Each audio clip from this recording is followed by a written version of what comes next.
Lakini sasa waheshimiwa wabunge, hapa nimemtaja Mheshimiwa Rais, na yeye tutumie fursa hii kama Watanzania kumshukuru sana kwa nguvu aliyoweka katika kuhakikisha kiti hiki ya Tanzania kwa mara ya pili. Kwa tunampongeza sana Mheshimiwa Dr. Samia Suluhu Hassan kwa hatua hii, lakini pia tunamshukuru sana kwa kujitoa kwake yeye binafsi.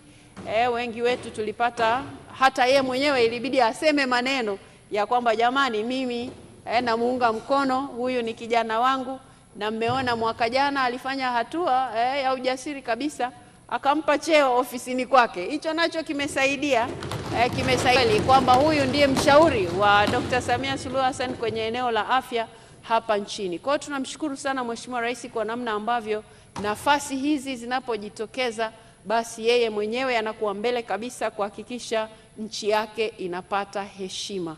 Tunamshukuru sana kwa kazi hiyo. Na waheshimiwa wabunge, naamini siku tutakapokuwa tukisikiliza hapa hotuba ambayo itakuwa inaletwa na Mheshimiwa Waziri wa Mambo ya Nje na Ushirikiano wa Afrika Mashariki, naamini tutapata pengine orodha hapo ya kuonyesha nafasi mbalimbali ambazo zimepatikana katika kipindi hiki Dr. Samia Suluhu Hassan akiwa rais, kwa sababu ya mahusiano aliyoweka vizuri kabisa kimataifa, kushirikiana na serikali za nchi nyingine, lakini kushirikiana na marais wenzie, basi inaturahisishia vyeo hivi kuendelea kuja hapa nchini. Na nimesema kwamba atatutajia Mheshimiwa Waziri, kwa sababu hata mimi ningeanza kuorodhesha hapa, sina uhakika nitavipata vyote, lakini kwa sababu tunayempongeza hapa yuko kwenye eneo la afya, Profesa Janabi, lakini hapo Muhimbili miezi michache iliyopita pametoa pia mkurugenzi wa masuala ya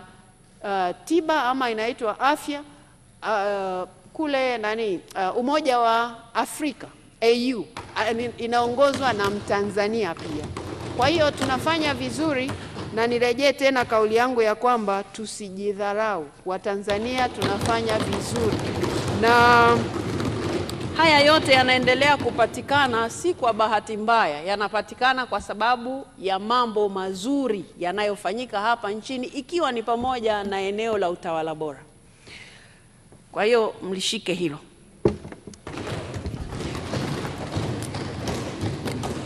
Nimesikia kicheko lakini ni kwamba tuko vizuri kwenye utawala bora, ndio maana watu wetu wanaaminiwa kwenye hayo maeneo ambayo wanaweza kuongoza sehemu nyingine pia.